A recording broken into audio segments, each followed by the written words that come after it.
lama gitu perkenalan dirinya, mungkin nama, lalu tinggal di mana, atau mungkin ada yang sambil bekerja gitu, baik yang freelance, magang gitu. Tapi saya rasa kerja tetap kayaknya belum ya, karena kelas pagi kan. Jadi nanti teknisnya mungkin bisa juga untuk nama-nama mahasiswa siapa aja, itu bisa diurutkan berdasarkan prestasi mahasiswa atau berdasarkan abjad gitu. Supaya nanti setelah saya memperkenalkan diri, teman-teman giliran yang memperkenalkan diri itu bisa langsung tektok ya. Sekarang giliran siapa, selanjutnya siapa gitu, biar cepet. Jadi langsung aja saya perkenalan diri, saya Sylvia Febrina. Biasanya dipanggil Sylvie atau Sylvia atau Via gitu, terserah. Saya praktisi mengajar di Universitas Majapahit, mata kuliah Pak Suprapto aja. Saya bekerja sebagai ASN atau PNS di Sekretariat Jenderal Dewan Perwakilan Rakyat Republik Indonesia. Biasanya disingkat Setjen DPR RI. Memang pekerjaan saya sehari-hari di pemerintahan baru selama kurang lebih 5 tahunan Setjen DPR. Sebelumnya di Kementerian Koperasi dan UKM 1 tahun. Sebelumnya lagi saya di Angkasa Pura II, perusahaan BUMN selama 2 tahun. Jadi memang karir saya banyaknya di pemerintahan, dan mudah-mudahan nanti kalau teman-teman ada pertanyaan terkait ilmu pemerintahan sesuai dengan praktik apa yang saya alami kerjaan saya sehari-hari. Dan saya tinggal di kantor saya di Jakarta, di Senayan. Teman-teman tahu kantor yang sering di demo.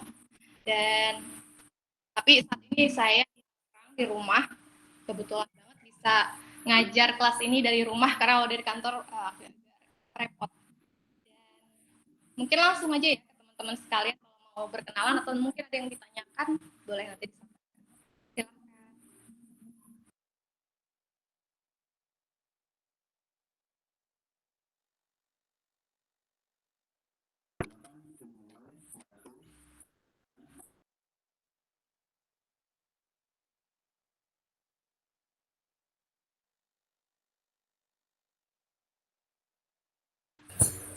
Ini Iya, Bapak.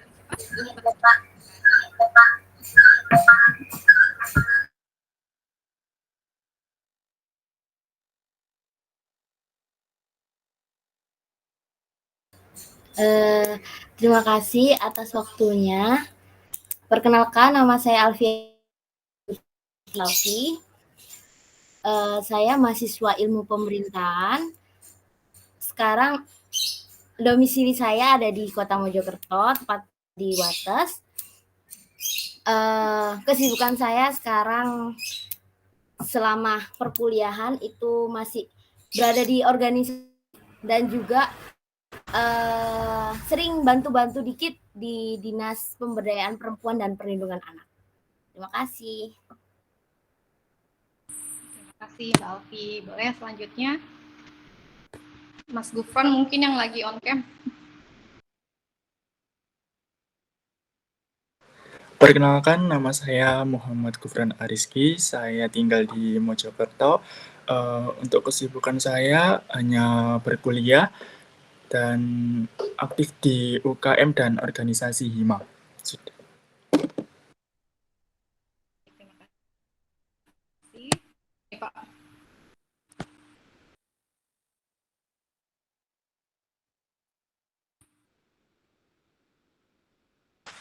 Perkenalkan, nama saya Ragila Makusuma, tinggal di Mojokerto Pacet. Untuk kesibukan saya masih tapi gak tetap lah Pak. Udah Pak.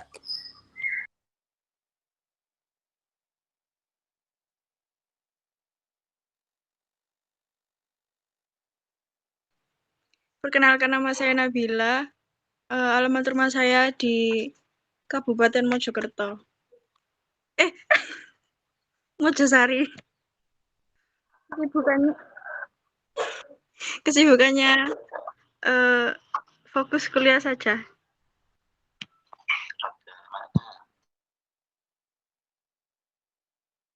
Perkenalkan, nama saya Marta Sari Dianintias. Kesibukannya kuliah saja.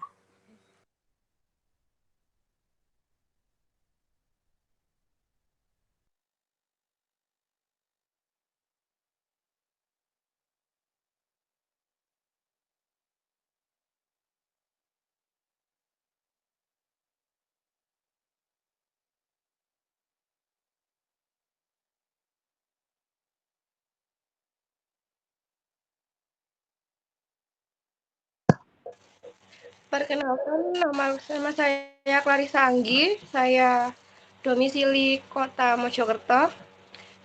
Saya aktif dalam UKM dan HIMA. Terima kasih.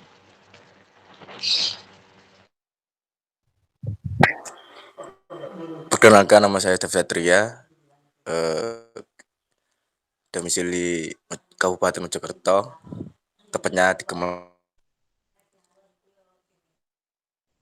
Saya tidak aktif apa-apa. Terima kasih.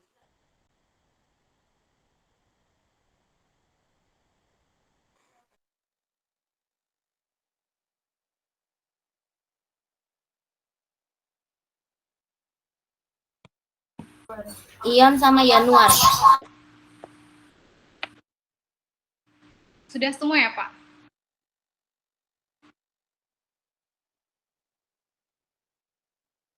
Baik, berarti 2 orang masih belum bergabung ya.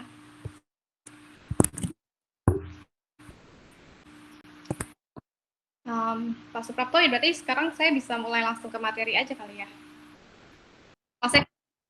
Kelasnya cuma 2 SKS ya, Pak ya? Ya udah. Kalau gitu saya mau presentasiin dulu materinya. Mungkin saya sambil off biar sinyalnya nggak terganggu.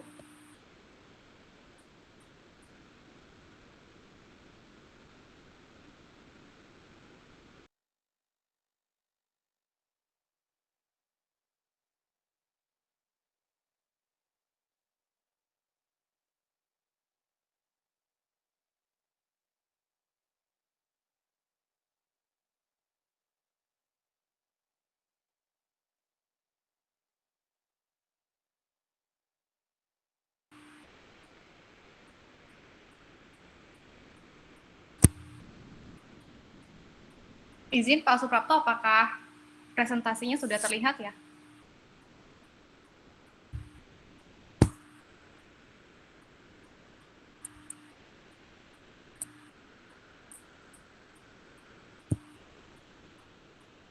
Presentasinya tadi sudah terlihat belum ya, Pak? Oh, sudah ya.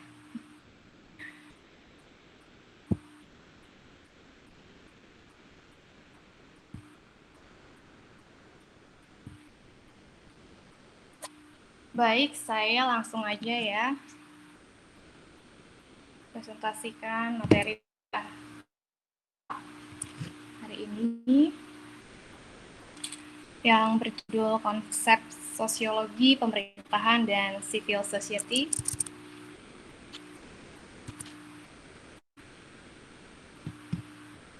Nanti di akhir sesi, jika masih ada waktu, mungkin kalau ada teman-teman yang nanya, silahkan, saya akan buka sesi tanya jawab juga. Sekarang saya mau coba sharing aja terkait materi hari ini. Nggak banyak, mungkin bisa saya cepat juga karena ada beberapa slide padat sama tulisan. Nah, seperti yang teman-teman tahu, civil society atau masyarakat sipil adalah ruang antara negara dan masyarakat. Civil society ini hadir untuk melindungi kebebasan dan hak setiap warga negara. Ini menurut John Locke, yaitu filsuf Inggris yang menyatakan yang banyak meneliti terkait masyarakat sipil. Dan di dalam masyarakat sipil ada LSM, pers, supremasi hukum, perguruan tinggi, atau parpol. Ini merupakan elemen-elemen dari civil society. LSM di sini merupakan satu NGO atau non-governance organization. Dalam bahasa Indonesianya organisasi non-pemerintah yang tindakannya berorientasi pada isu pemberdayaan masyarakat yang lebih spesifik. Nah, muncul pertanyaan apakah gerakan sosial ini termasuk juga dengan LSM? sebenarnya pada dasarnya LSM dan gerakan sosial itu berbeda, karena gerakan sosial orientasinya pada masalah, ya, yaitu seperti ketika ada perselisihan kekuatan negara yang membawa perubahan dalam kebijakan. Contohnya gerakan mahasiswa tahun 98.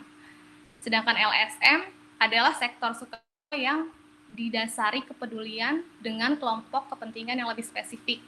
Misalnya isu-isu lingkungan, diskriminasi, HAM, penanggulangan bencana, serta pengentasan kemiskinan. Ada 4 bentuk dasar organisasi sosial. Yang pertama adalah asosiasi. Asosiasi ini berbagi tujuan organisasi, contohnya ID, IDAI, atau APEKSI. Lalu ada juga bentuk organisasi komunitas yang disatukan oleh ikatan solidaritas, rasa kebersamaan, seperti misalnya banyak ditemui di sekitar kita, komunitas pencinta lingkungan hidup, komunitas pecinta otomotif, atau komunitas sepeda, dan lain-lain. Lalu ada bentuk organisasi basis kelas. Kelas di sini itu lebih ke kelas ekonomi atau politik. Contohnya misalnya partai politik atau komunitas organisasi perusahaan multinasional berbasis kapitalis. Bentuk organisasi berikutnya jaringan atau jejaring sosial. Ini bisa berbentuk asosiasi atau komunitas, tapi hubungan anggotanya horizontal, artinya setara ya, di mana contoh dari jaringan atau jejaring sosial ini seperti jaringan sosial pedagang barang antik. Jadi mereka berkumpul menjadi suatu organisasi sosial untuk kepentingan bersama. Di sini ada salah satu contoh penelitian terkait jaringan sosial pedagang barang antik di Surakarta misalnya, bahwa mereka itu organisasi ini dengan tujuan untuk mendapatkan keuntungan bersama. Jadi karena memang hubungannya horizontal, jadi mereka memiliki tujuan yang sama, yaitu agar sama-sama saling menguntungkan gitu, profit dalam melakukan bisnis mereka. Ukuran dan kekuatan civil society dalam konteks organisasi sosial diukurnya berdasarkan jumlah keaktifan anggota secara formal, juga kepadatan tatanan yang dihasilkan, serta jaringan yang menyatukan mereka untuk bertindak dalam mencapai tujuan bersama. Faktor utama yang membentuk kekuatan civil society atau masyarakat sipil itu adalah bagaimana sih peran negara kepada mereka. Jadi kalau warga negara ini bergantung pada pemerintah, artinya organisasi sosial atau civil society itu melemah. Di sini saya kasih contoh di tahun 50-an dan tahun 80-an. Pada tahun 50-an, pemerintah itu memikul tanggung jawab utama untuk kesejahteraan dan pembangunan. Jadi masyarakat bergantung pada pemerintah pada saat ini, karena pemerintah sudah menyediakan segala-galanya untuk kesejahteraan mereka. Dan di satu sisi artinya di sini melemahkan civil society atau masyarakat sipil, karena pemerintah sudah menyediakan segalanya, jadi mereka tidak perlu lagi aktif dalam civil society untuk memperjuangkan hak-hak yang kepentingan mereka. Nah, di tahun 80-an, dalam konteks baru di mana banyak negara di dunia masuk dalam sistem kapitalisme global, di sini terjadi kemunduran umum negara, sehingga menghasilkan pertumbuhan dan penguatan civil society. Jadi sebenarnya apa sih yang terjadi tahun 80-an, karena nanti bakal banyak dibahas ya terkait peran civil society. Kalau teman-teman tahu Margaret Thatcher adalah seorang Perdana Menteri di Inggris pada tahun 80-an. Ia dikenal sebagai Iron Lady atau wanita besi, bahkan ada filmnya juga yang menceritakan kisah tentang Margaret Thatcher. Jadi Margaret Thatcher ini menganut dan mengumandangkan prinsip bahwa di dunia ini tidak dikenal komunitas sosial, ya. Padahal kita sedang membahas civil society ya, sedangkan dia tidak mengenal komunitas sosial. Jadi yang ada hanyalah para individu dan keluarga. Jadi semua hal tentang bernegara dan berbangsa harus ada efisiensinya. Jadi siapa yang survive, dia harus berjuang untuk dirinya sendiri. Jadi peran negara itu cuma memastikan adanya kompetensi pasar. Jadi masyarakat dibiarkan berkompetensi sendiri. Jadi siapa yang paling kuat dialah yang menang. Itu menurut dia. Lalu di tahun 80-an juga muncul nih privatisasi BUMN, rumah sakit gitu ya. Pada saat itu pandangan Margaret Thatcher ini banyak diikuti oleh negara-negara kuat di dunia seperti Amerika pada saat itu. Sedangkan di Indonesia sendiri kita kan menganut ideologi Pancasila ya, di mana sila kelima yang ada di Pancasila adalah keadilan sosial, dan paham Margaret Thatcher ini bertentangan sekali dengan ideologi kita Pancasila. Jadi pada saat itu civil society itu menguat, bertumbuh. Jadi jangan sampai paham seperti ini masuk ke Indonesia. Jadi masyarakat sipil berjuang untuk mempertahankan ideologi Pancasila. Perubahan sosial seperti tadi dapat dianalisis dalam 3 faktor dinamis. Yang pertama, faktor agensi, yaitu kapasitas individu atau organisasi dalam mengupayakan strategi atau dalam bertindak. Yang kedua, faktor struktur, yaitu praktik terpula atau berulang yang dilembagakan kemudian akhirnya mempengaruhi dan membatasi tindakan individu. Yang ketiga, konteks, yaitu situasi khusus dari kondisi sosial atau politik yang secara objektif diberikan dan dialami secara subjektif. Kemudian, pertumbuhan dan penguatan masyarakat sipil juga dapat dianalisis dalam 3 dimensi kritis. Yang pertama, tindakan atau kebijakan yang memberikan kekuatan pendorong. Yang kedua, dampak sosial ekonomi politik dari suatu kebijakan atau tindakan. Yang ketiga, tanggapan strategis dan politis terhadap suatu kebijakan atau tindakan dari pemerintah oleh berbagai kelompok dan kelas sosial.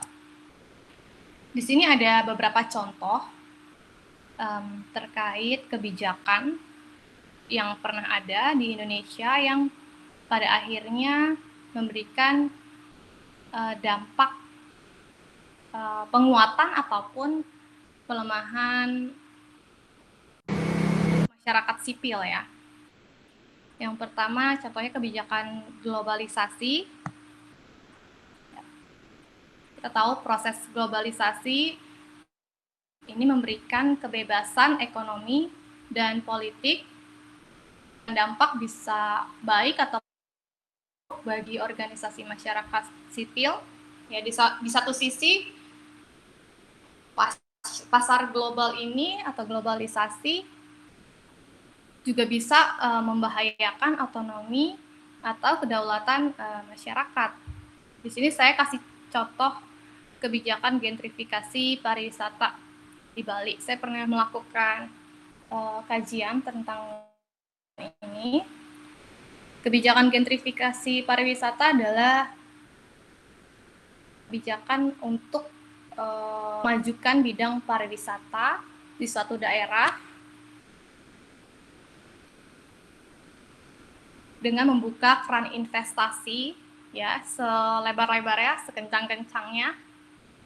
Dan kita tahu bahwa Provinsi Bali atau Pulau Bali ini merupakan salah satu daerah di Indonesia yang pariwisatanya itu sangat diandalkan. Jadi pemerintah daerah setempat melakukan kebijakan gentrifikasi pariwisata ini untuk keran investasi untuk membangun Bali untuk bisa menjadi daerah pariwisata yang memberikan pertumbuhan ekonomi yang signifikan bagi masyarakatnya. Namun di satu sisi gentrifikasi ini bagus untuk masyarakat setempat karena ada pertumbuhan ekonomi di situ yang kemudian dapat meningkatkan taraf hidup masyarakat setempat. Tapi di satu sisi juga dapat membahayakan otonomi atau kedaulatan mereka. Kenapa? Saya jelaskan dulu tentang kebijakan ini. Jadi di saat gentrifikasi pariwisata ini digencarkan, banyak masyarakat setempat yang akhirnya menjual lahan atau tanah mereka kepada pihak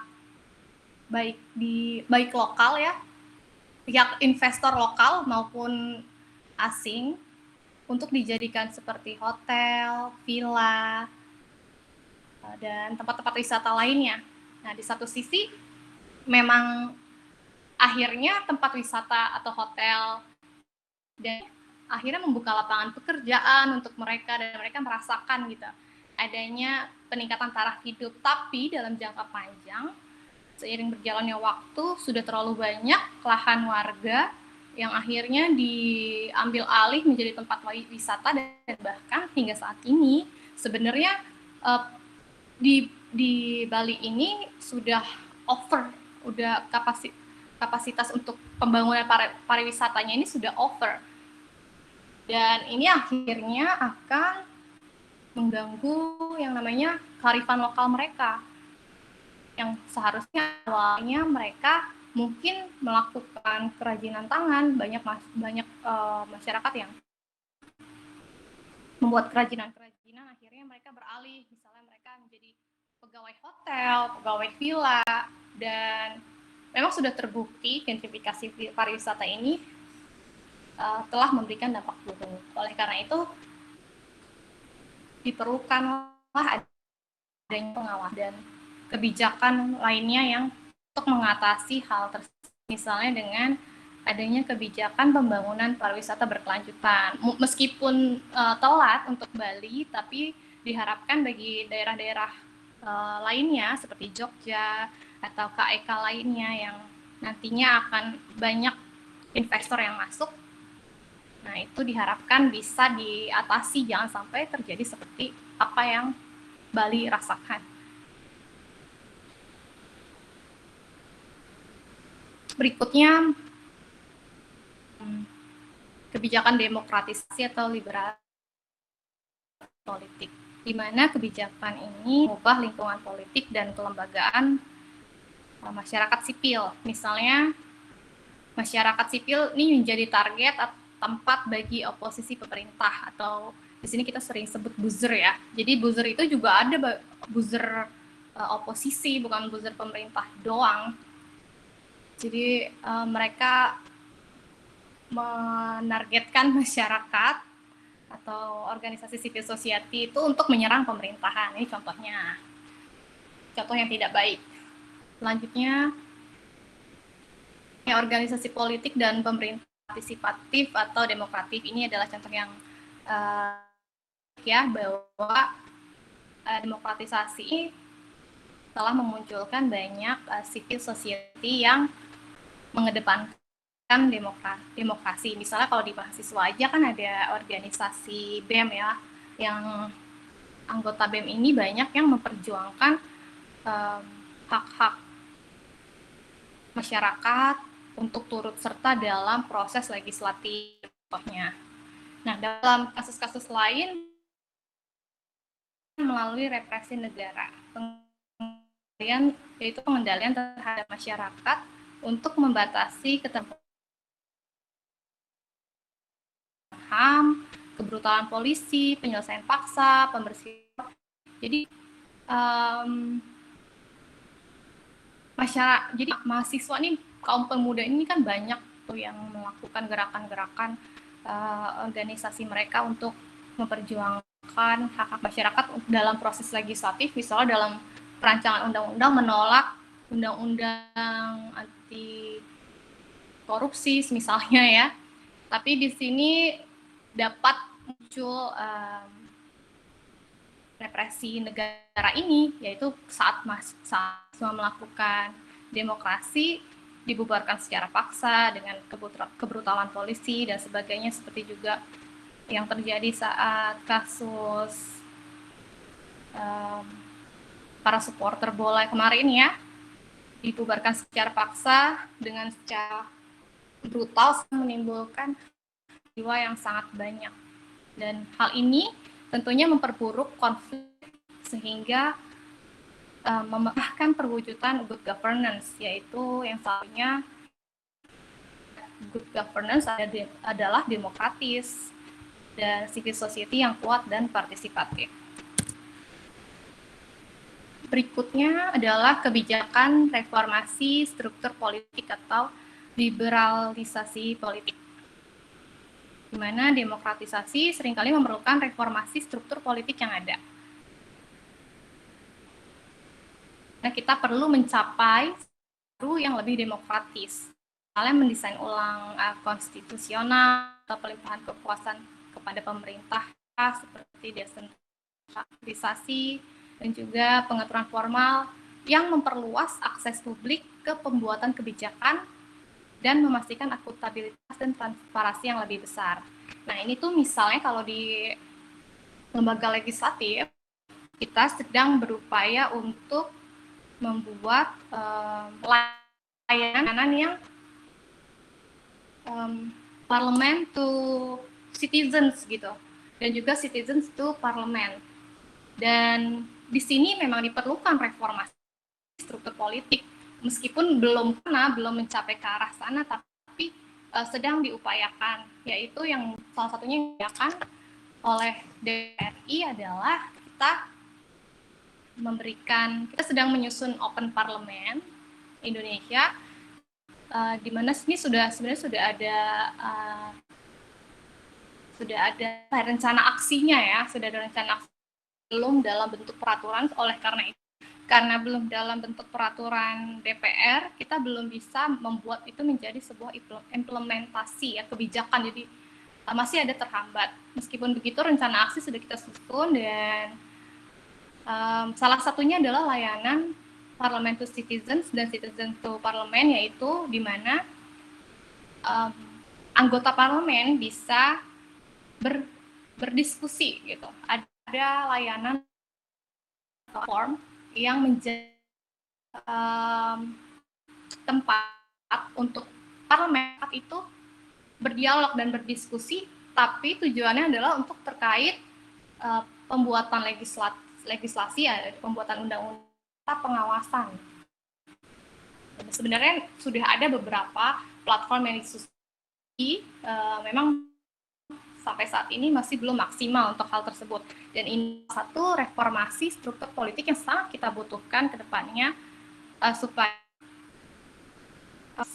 sistem pembuatan undang-undang ini memang benar-benar terbuka dan masyarakat benar-benar bisa melakukan feedback secara buka online untuk setiap rancangan undang-undang yang disusun oleh DPR RI.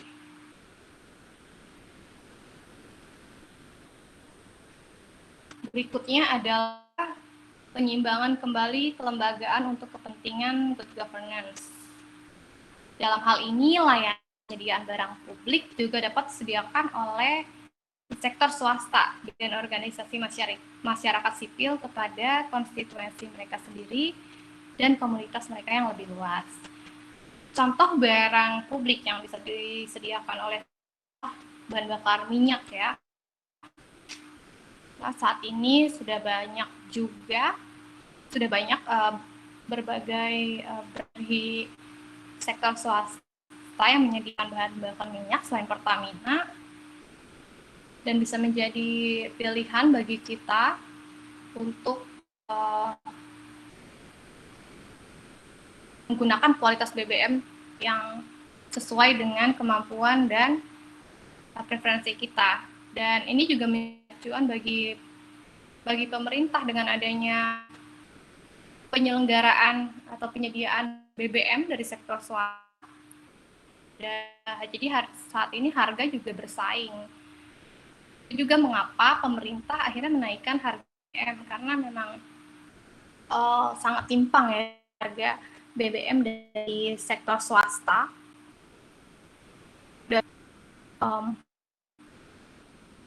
yang diberikan pemerintah kepada masyarakat melalui BBM yang di-provide oleh Pertamina sudah cukup banyak, menghabiskan, dan melalui kementerian berharap dengan subsidi ini kita masyarakat lebih luas lagi dari berbagai sektor, misalnya pendidikan, dan juga terutama saat ini adalah pemulihan pasca COVID. Dengan adanya penyediaan barang publik dari sektor swasta, ini peran pemerintah berkurang dalam keterlibatan politik. Dan di sisi lain, peran masyarakat sipil atau civil society yang diperluas, menguat dalam hal ini.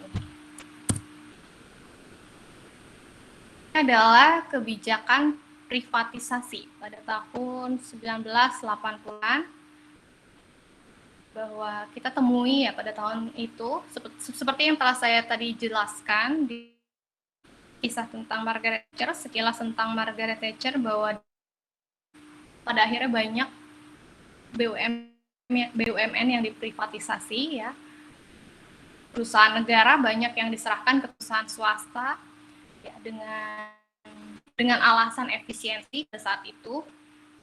Kemudian kebijakan ini akhirnya memungkinkan perusahaan kapitalis multinasional yang bisa jadi milik untuk mengakuisisi perusahaan-perusahaan negara dengan harga yang murah, dan ini sangat menguntungkan para pemilik baru perusahaan negara ini.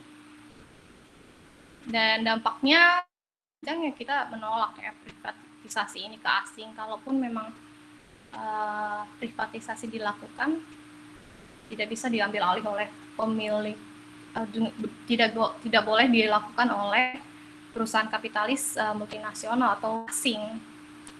Oleh karena itu, pada saat organisasi masyarakat sipil untuk mengawasi hal ini. Berikutnya adalah kebijakan sentralisasi, yaitu pemberian wewenang atau otonomi kepada pemerintah daerah. Kebijakan ini seperti yang kita tahu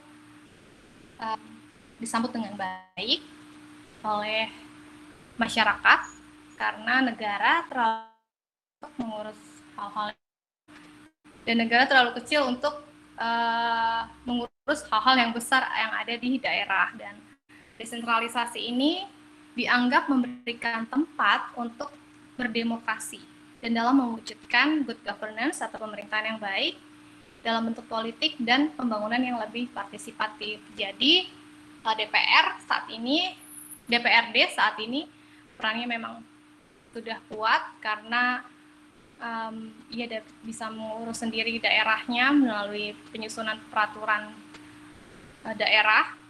Jadi bisa fokus ke daerah masing-masing dari masalah anggaran, masalah peraturan daerah setempat, serta pengawasan terhadap pemerintah setempat yang diperkuat oleh peran DPR di daerah masing-masing.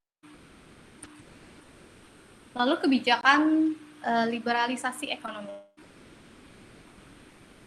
Kebijakan ekonomi reformasi untuk menciptakan ekonomi berbasis pasar dan sifatnya itu netral. Jadi sekarang punya kesempatan untuk maju dalam hal ekonomi. Nah, hal ini tuh kontradiktif bagi masyarakat sipil. Misalnya di satu sisi kebijakan ini bisa menaikkan harga produk perkebunan. Di satu sisi dampak positif yang diharapkan, jadi ada harganya itu, harga hasil perkebunannya itu bagus gitu, meningkat. Tapi ada juga daerah lain yang hasil perkebunannya karena ada faktor bencana, ada faktor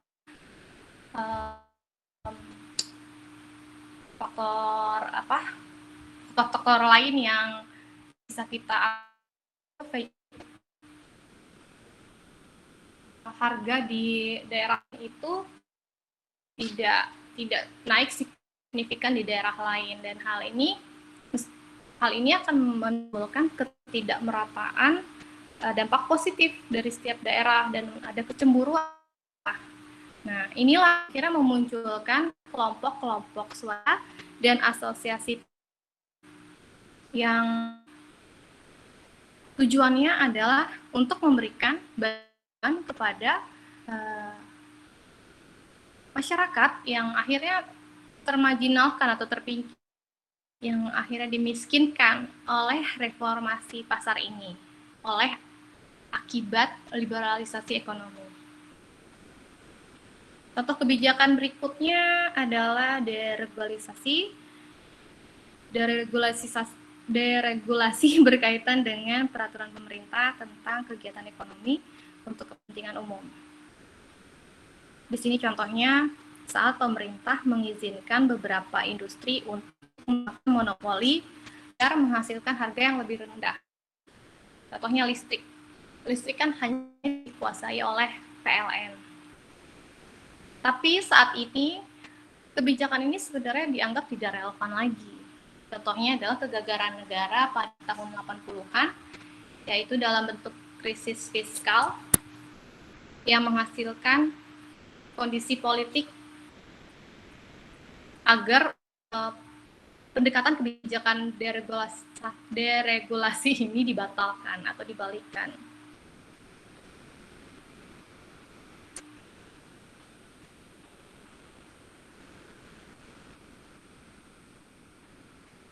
Meskipun begitu, sebenarnya kebijakan deregulasi ini saat ini banyak praktiknya ya, nggak cuma deregulasi ekonomi, ada juga deregulasi di sektor-sektor lain, karena konsepnya deregulasi adalah memaksimalkan, kalau dalam hal ekonomi untuk menghasilkan ekonomi dengan membatalkan peraturan lain yang menghambat pertumbuhan itu sendiri.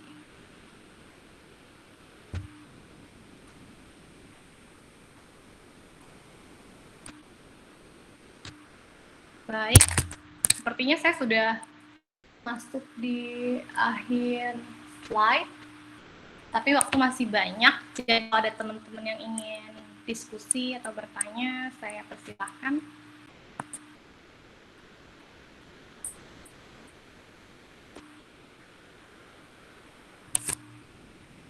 Ya, bagaimana Pak?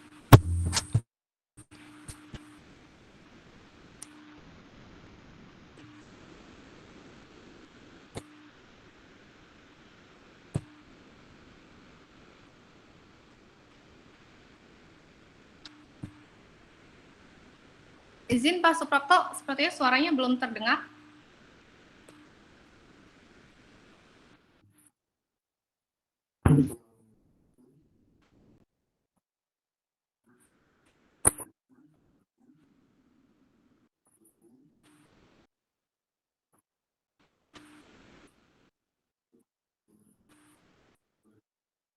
Masih banyak ya Pak?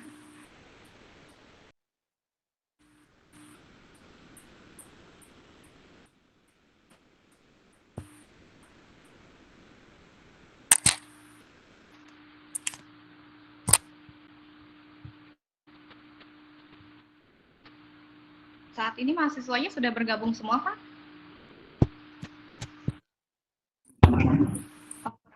Kurang 2 Bapak. Tapi ini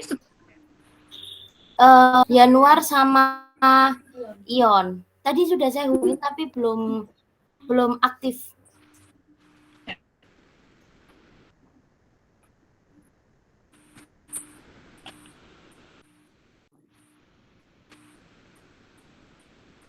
Mbak Alfi, mungkin Mbak Alfi kan aktif di, berarti banyak tahu dong tentang civil society, praktiknya di lapangan.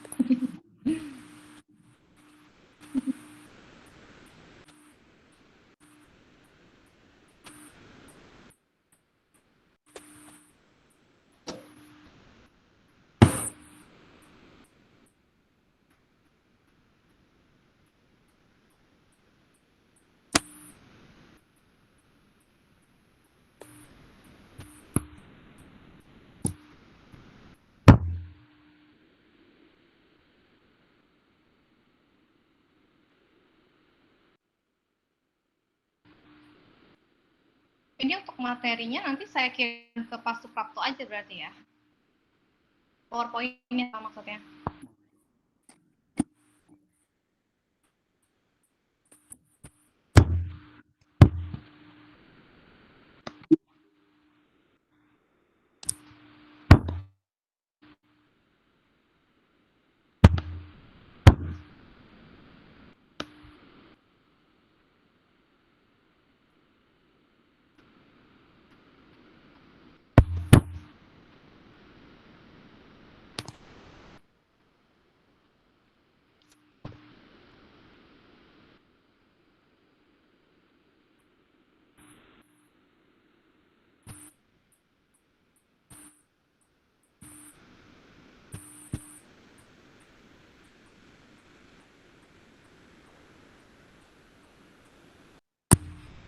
Pak Suprapto izin ya, saya mau tanya nanti artinya saya mengajar itu, ini kan setelah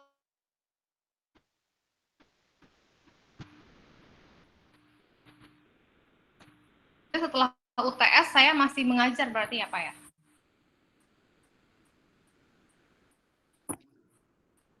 Ini kan sekarang kita di pertemuan keempat ya Pak.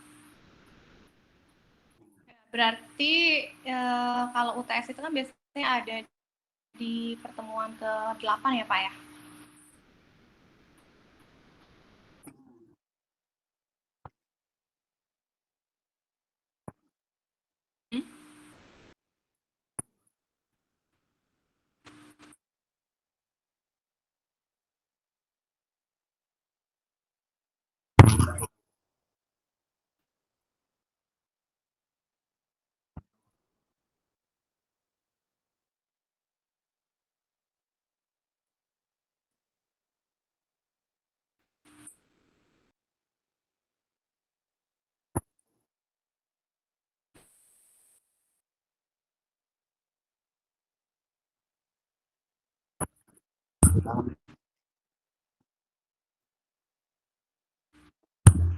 Berarti nanti 7 pertemuan ya Pak?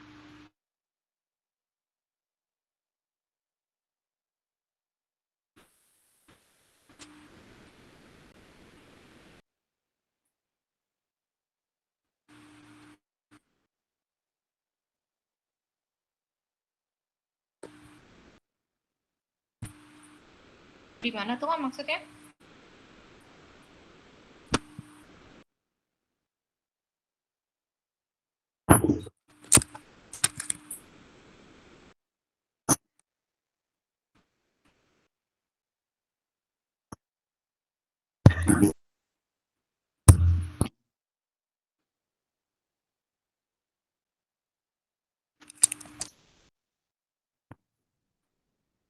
Oh iya, saya cek dulu deh.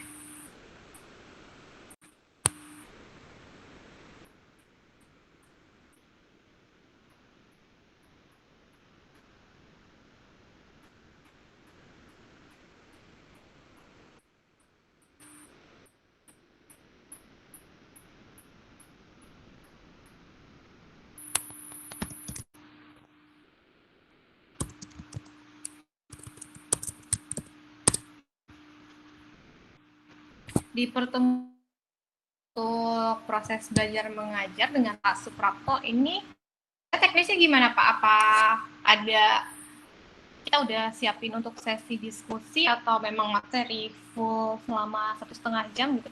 Saya khawatirnya kalau materi full 1,5 jam juga mahasiswa bosan ya Pak.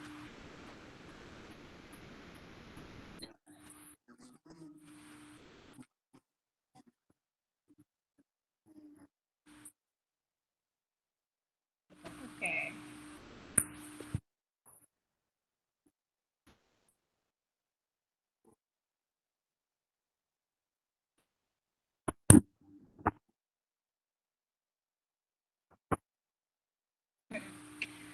Lalu artinya di pertemuan saat ini sampai UAS ya 8 pertemuan ke depan dengan saya, berarti sampai teman-teman mahasiswa ini menuju ke UAS ya Pak? Iya, ya. Kalau di pengalaman saya sebelumnya itu, ya praktisi kan juga menentukan nilai mahasiswa ya Pak. Saya ini juga mau konfirmasi sama Pak Suprapto gitu. Dan saya kebetulan memang lebih suka itu kalau kelas itu banyak aktifnya gitu. Jadi saya selalu masukin nilai keaktifan mahasiswa dalam penilaian saya gitu. Izin Pak kalau memang ini saya konfirmasi dulu dan diizinkan gitu, karena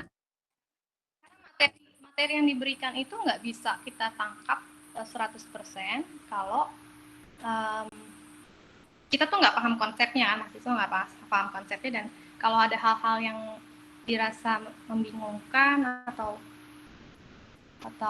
tidak setuju gitu dengan pernyataan saya juga boleh disampaikan. Gitu.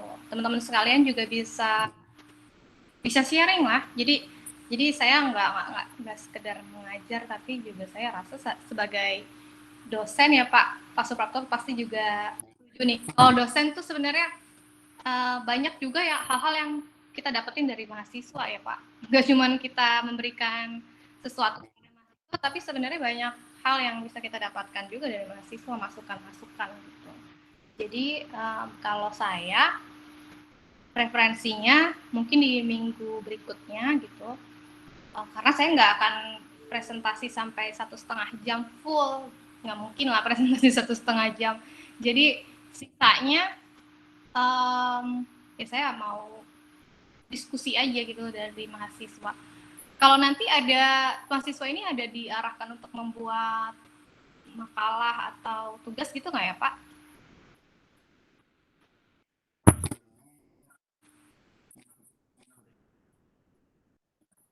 Oke. Baik. Iya. Jadi mungkin nanti di minggu berikutnya teman-teman sekalian boleh diskusi ya. Mungkin saya nggak akan bisa jawab dengan sempurna 100% pertanyaan atau dari teman-teman sekalian, tapi dengan adanya pertanyaan itu saya membuka ruang diskusi gitu untuk teman-teman yang lain juga, misalnya ingin menyampaikan jawaban dari teman yang lain gitu. Jadi kita sama-sama berkembang. Saya juga bisa dapat hal-hal baru dari teman-teman mahasiswa di sini. Apalagi kan kita di daerah yang berbeda ya Pak. Biasanya saya tuh suka dapat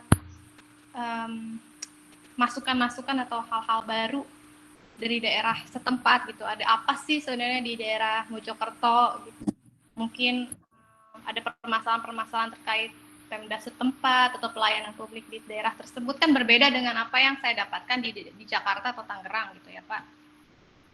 Jadi saya harap gitu kita bisa saling berdiskusi di pertemuan berikutnya Pak. Itu teman-teman mahasiswa sekalian, ya itulah preferensi saya di pertemuan berikutnya ya, kalau bisa, bukan kalau bisa sih, saya wajibkan untuk berdiskusi di pertemuan berikutnya.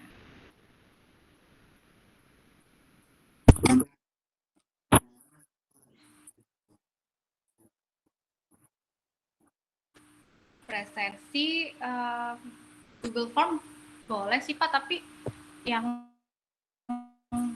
saya tahu tuh karena memang kalau saya screenshot nama mahasiswanya nggak muncul semua ya Pak ya.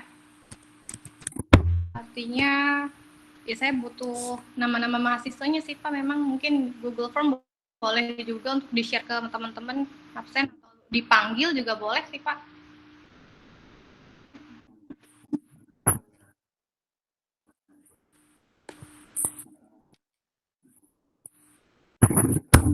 Iya. Nah kalau di sesi berikutnya nggak ada yang bertanya nih, mungkin saya yang bertanya kali ya.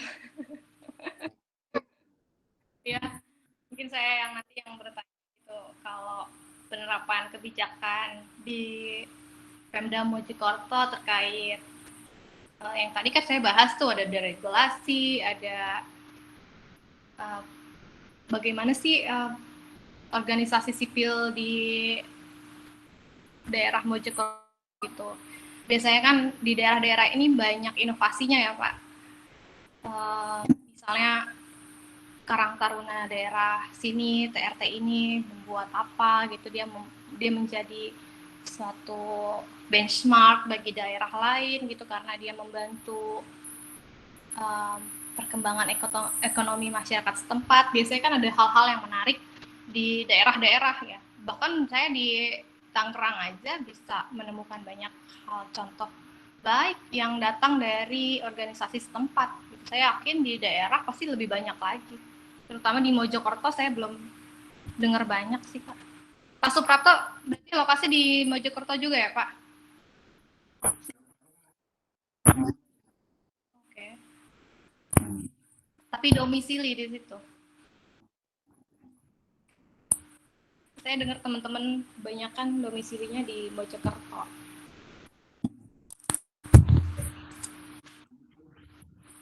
Ini teman-teman sekarang di semester berapa ya Pak? Oh, semester 2. Masih malu-malu semester awal. Berarti kan udah dapat pengantar sosiologi ya, Pak? Iya.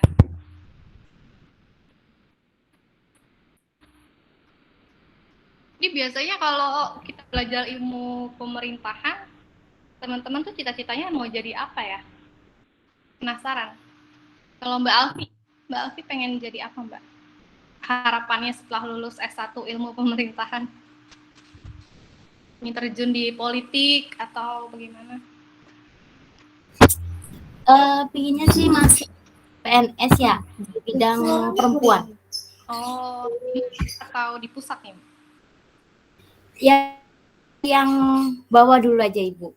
Nah, ya bagus sih. Berarti kan nanti ikut seleksi kalau penerimaan PNS-nya berarti ikut seleksi di pemerintah kabupaten ya? Kabupaten Mojokerto. Di kota. Kota Mojokerto, ya. Iya. Berarti masuk ke Pemkot ya? Ya. Ini Bu, saya mau cerita di daerah saya. Boleh, silakan. Tadi kan kayak ada inovasi ya.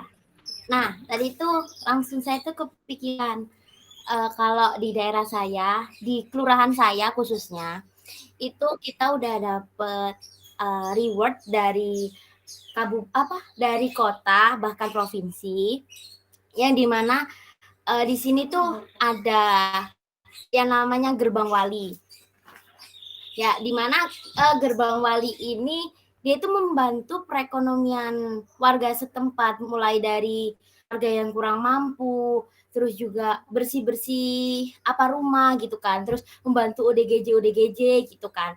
Jadi di kelurahan saya itu masyarakat di kelurahan saya itu yang belum mampu untuk perekonomian, bahkan pendidikan dan lain sebagainya itu, dan itu bukan hasil dari uang pemerintah Ibu, melainkan kita bareng-bareng gitu kan. Di kelurahan kan pasti banyak organisasi kayak Karang Werda, Karang Taruna, Forum Anak, terus PKK dan lain sebagainya, itu berkumpul menjadi satu, dan setiap hari Jumat itu kita kayak mengumpulkan infak gitu loh, kayak infak gitu kan. Jadi setiap hari Jumat itu kita kumpul bareng-bareng, terus kita ngasih uang sedekahan itu di dalam kotak gitu kan.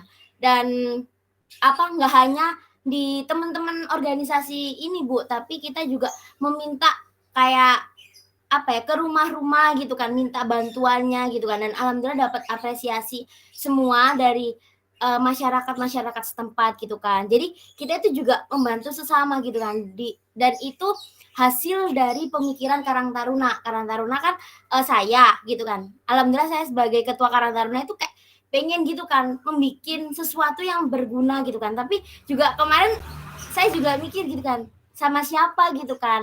Terus akhirnya koordinasi sama organisasi-organisasi lain yang ada di tingkat kelurahan gitu.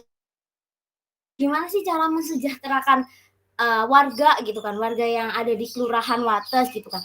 Ternyata semua dari teman-teman organisasi yang lain gitu kan, mungkin kayak Karang Werda, PKK, terus Posyandu dan lain sebagainya, itu kayak ya udah nggak apa-apa, ayo kita aktif gitu kan. Akhirnya kita menjadi satu yang namanya Gerbang Wali itu tadi. Dan dan kita juga kelurahan Wates itu juga mendapatkan apresiasi dari dari Ibu Wali Kota Ning Ita, inovasi terbaik, dan juga kita setelah kegiatan itu kita masuk nominasi kelurahan gotong royong gitu. Jadi kan karena kita gotong royongnya kan juga besar gitu kan, akhirnya kemarin waktu puasa itu kita ikut seleksi kelurahan wakil kota Mojokerto, isi mewakili itu tadi. Kemarin kita sempat belum dapat bocor, belum tahu kita masuk juara berapa gitu kan, nyampe udah masuk nominasi di gitu.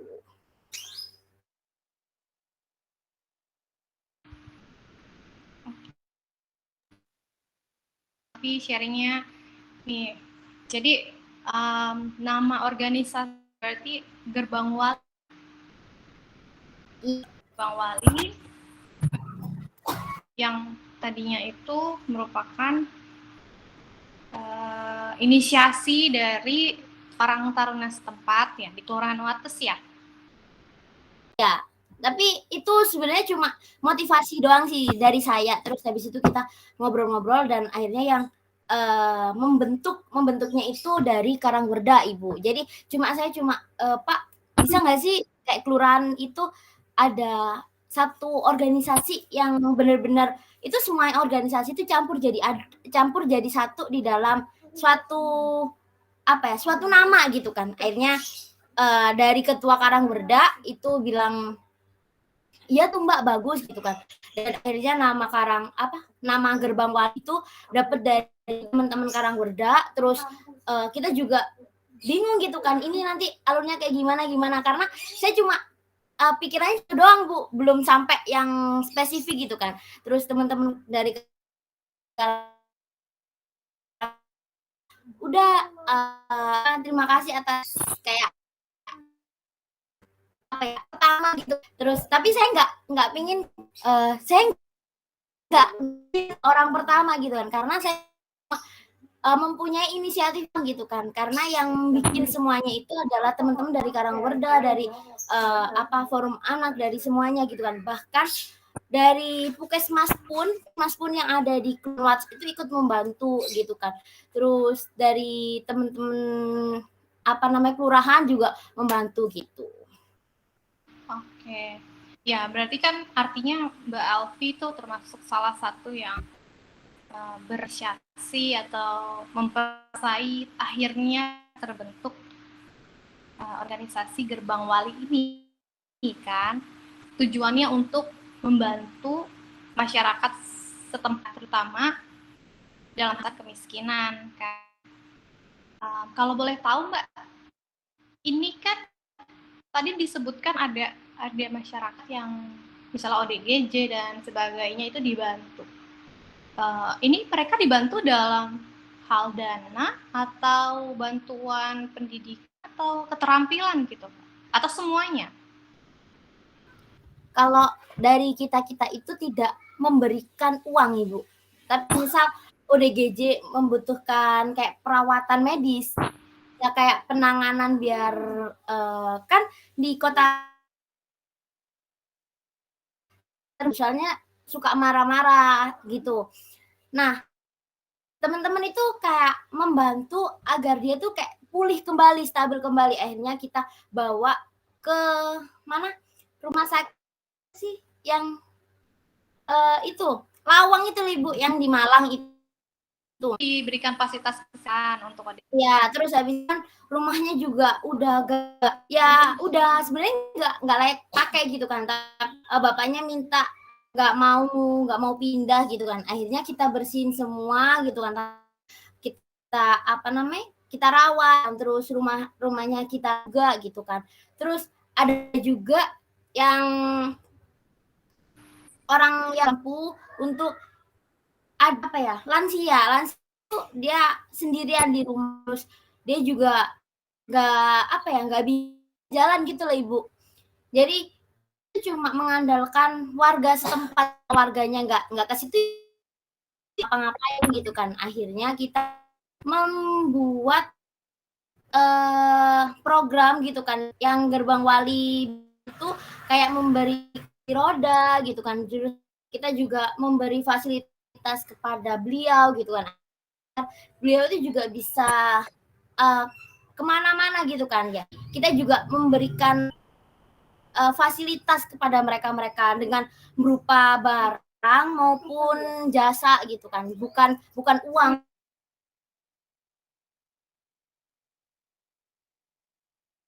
Dan masyarakat ya. Jadi kita inisiatif itu membelikan barang agak kita memberikan uang tersebut itu digunakan untuk langsung kayak kesehatan, terus kalau nggak gitu kita bikin rumahnya agar apa gitu kan.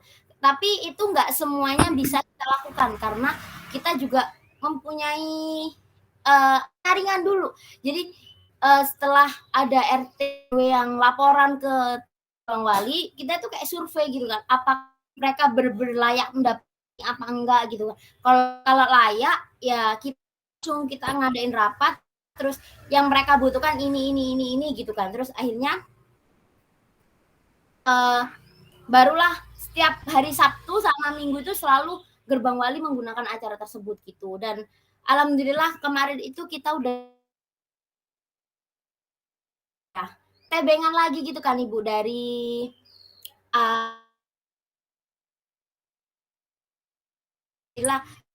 kita di Kelurahan Wats ketiga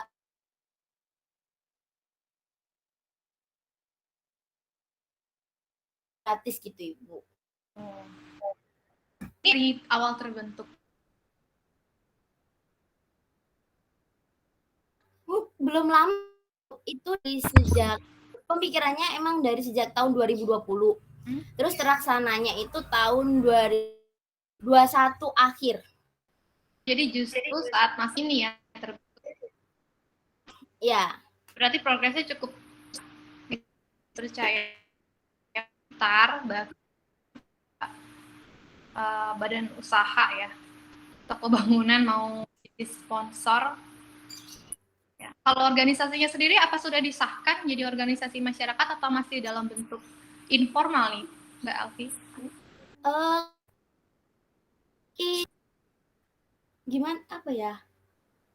Masih apa ya? Udah dipercaya sama masyarakat, tapi saya belum tahu ya, soalnya waktu saya kuliah udah jarang kumpul lagi sama orang-orang, jadi ya itulah. Soalnya kemarin setelah sebelum Lebaran tahun ini itu emang vakum karena udah laporan-laporan dari warga kalau apa namanya warga bukan atau enggak gitu. Tapi masih ada sampai saat ini ya, organisasinya masih terbentuk. Ya, masih terbentuk. Dan kemarin juga alhamdulillah waktu kemarin itu kita kayak ngadain motivasi baru gitu kan. Kita mengadakan Car Free Day di Kelurahan Wats juga, dan itu juga hasil dari pemikiran yang ada di Gerbang Wali gitu. Bagus ya. Menarik loh. Bahkan sudah sampai ke nominasi Jawa Timur ya, Kelurahan. Berarti kalau bisa lolos nominasi di Jawa Timur bisa masuk ke nasional juga. Iya, mudah-mudahan Ibu. Ya kalau di nasional kan sekarang tuh kalau contohnya ini kan kelurahan ya, kalau desa itu ada desa. Bagi-bagi lagi juga kelas-kelasnya desa itu, ada desa yang lingkupnya kecil, sedang, dan kalau kelurahan sendiri saya jujur belum tahu ya ada tingkatannya apa enggak, karena memang kelurahan berbeda dengan desa ya. Kalau desa kan menerima dana bantuan sosial seperti dana desa, jadi memang desa itu banyak yang dijadikan benchmark, diusahakan gitu mereka bersaing supaya mereka benar-benar mengelola dana desa itu dengan semaksimal mungkin, yang signifikan terjaga atas pemberian dana desa. Dan kalau organisasi yang lebih mumpuni daripada desa ya. Jadi saya yakin juga para pelaku organisasi yang ada di kelurahan, masyarakat setempat juga memiliki tingkat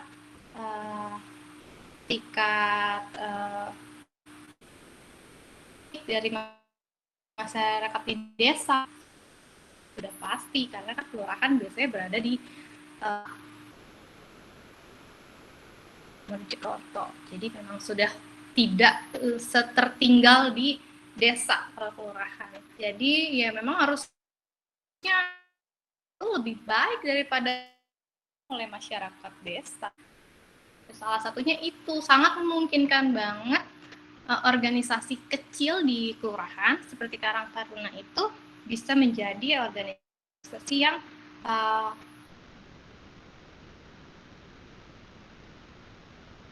berdampak signifikan, karena jika teman-teman mahasiswa di sini nih banyak yang aktif di organisasi, saya yakin kemampuan sosialisasi lebih terlatih ya. Saya nggak mau bilang lebih baik daripada yang nggak ikut organisasi, tapi akan lebih terlatih dalam hal kepemimpinan juga akan lebih baik.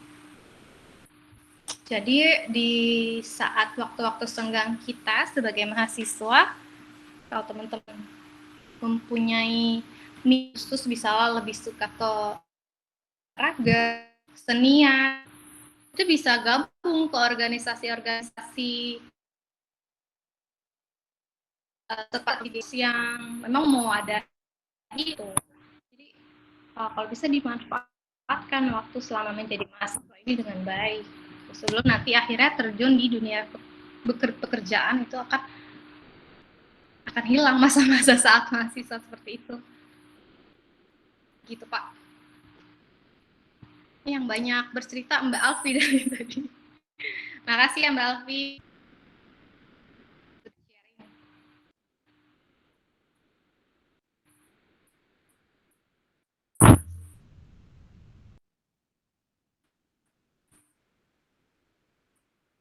Ini ketua kelasnya siapa ya Pak di sini?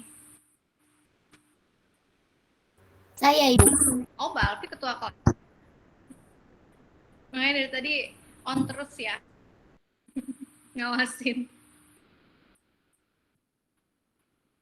Ada jajarannya nggak? Misalnya wakilnya siapa gitu? Ada, Ibu. Ketuanya saya, wakilnya Gufron Ariski,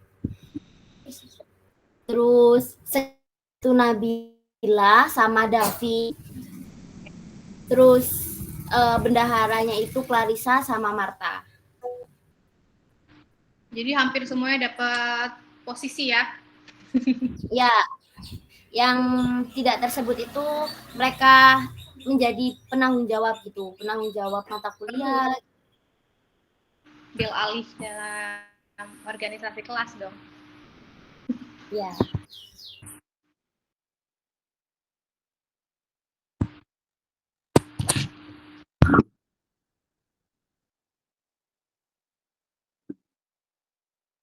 Apalagi sakit gigi? Enggak, Bu. Saya Ibu yang lagi sakit gigi. Tapi ngomongnya banyak lagi sakit gigi. Iya, kan habis dikasih dokter minum obat. Oh, udah minum obat. Udah nyeri. Iya. Ini minggu depan bahas tentang konsep sosiologi pemerintahan terhadap legitimasi dan kelembagaan ya Pak? Oke.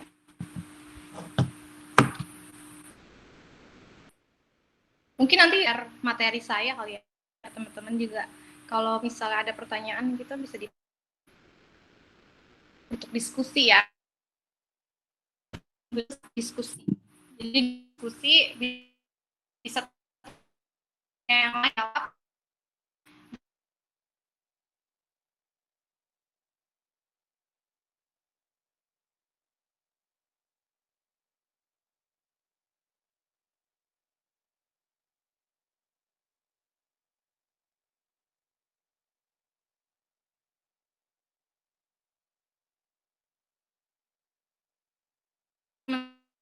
Teman-teman memang kalau mau off cam, karena saya juga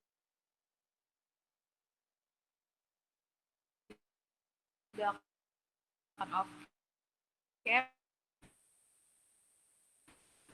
Ya Mbak Alfi, jadi yang tadi perlu diperhatikan untuk sediaan saya, nanti saya akan berikan materi hari sebelumnya ke Pak Suprapto gitu. Nanti Pak Suprapto yang memberikan ke teman mahasiswa, lalu Di saat kelas dengan saya setelah presentasi materi, saya akan membuka ruang diskusi dari teman-teman. Mungkin ada yang mau mengajukan topik atau pertanyaan, boleh ditanggapi teman yang lain. Kemudian saya akhirnya juga menanggapi, dan saya akan melakukan penilaian keaktifan dari teman-teman. Lalu di saat saya menjelaskan materi, saya mempersilahkan teman-teman off cam ya, karena saya juga akan off cam saat presentasi. Tapi saya minta sesi diskusi teman-teman on cam, gitu, aktif di kamera, muncul videonya, supaya di diskusinya lebih berjalan. Itu aja sih. Nggak banyak sih permintaannya, itu aja. Bisa ya Mbak Alfi berarti ya? Bu, insya Allah. Ini masih ada 9 menit ya Pak Suprapto. Kalau lain ada yang mau sharing, silahkan. Mungkin 9 menit aja gitu sharingnya cukup.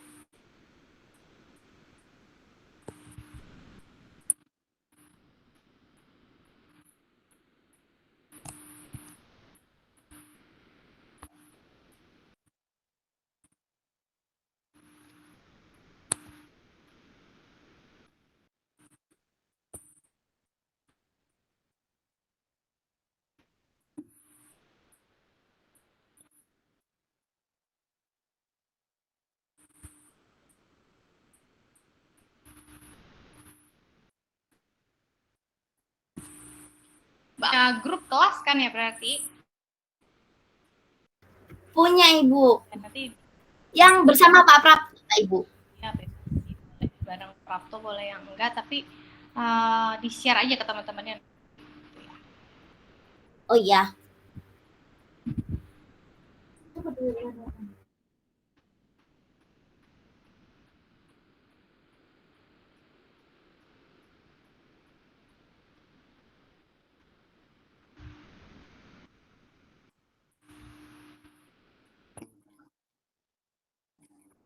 Boleh Pak, silakan.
Apa, Pak?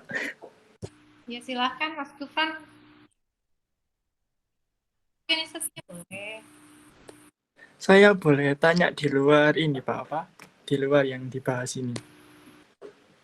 Gimana Pak? Silakan. Eh, mungkin apa ya? Kalau saya mau tanya, kalau kerja di kan kebetulan Ibu Silvi kan kerjanya di Sekjen DPR RI ya. Itu kerjanya kalau di DPR itu selain menjadi penjabat itu jadi apa saja gitu. Terus jenjang karirnya itu bagaimana gitu. Apa harus ASN dulu apa gimana gitu. Terima kasih. Ya, boleh saya jawab ya Pak? Ya, karena memang kebetulan teman-teman di sini ngambil prodinya ilmu pemerintahan ya. Jadi atau mungkin nanti belum dapat kali ya, nanti akan ada saya kurang tahu sih kalau di apakah sama dengan administrasi negara. Saya S1-nya administrasi negara. Jadi mata kuliah khusus membahas tentang manajemen ASN ya. Dan di sini dijelaskan nih kalau manajemen ASN Undang-Undang terbaru tahun 2017 ada revisi juga di tahun 2021 tapi tidak banyak, itu hanya untuk memperjelas terkait jabatan fungsional dan jabatan struktural ya.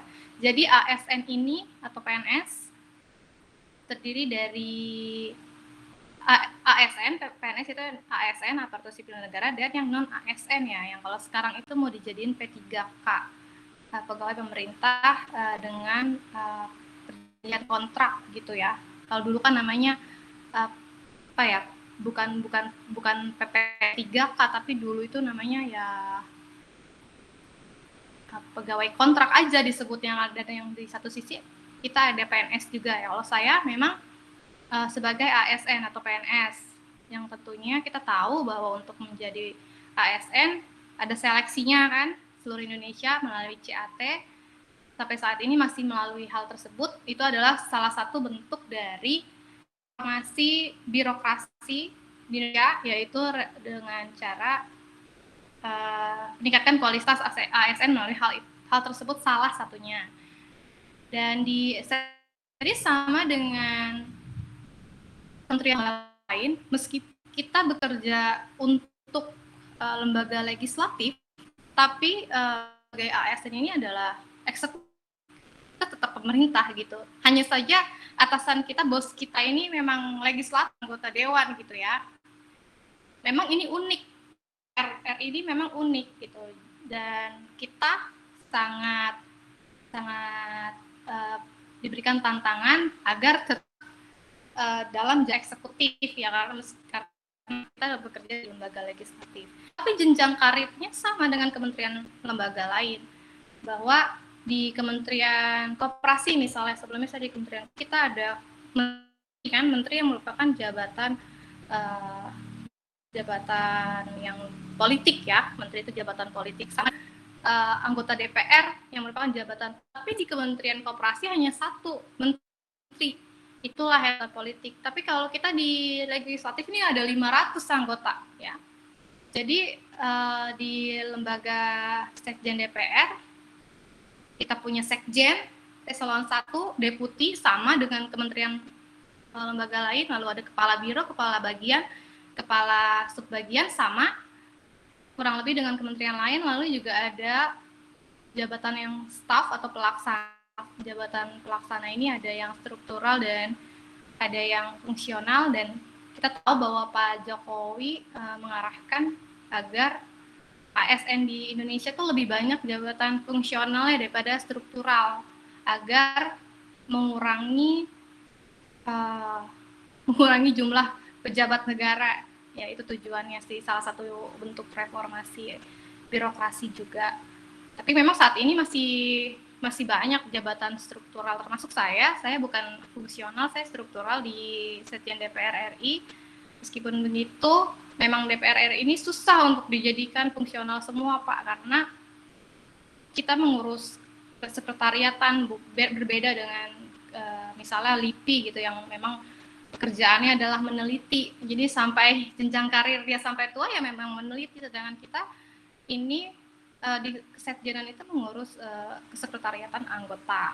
Tujuannya adalah untuk anggota DPR RI sama.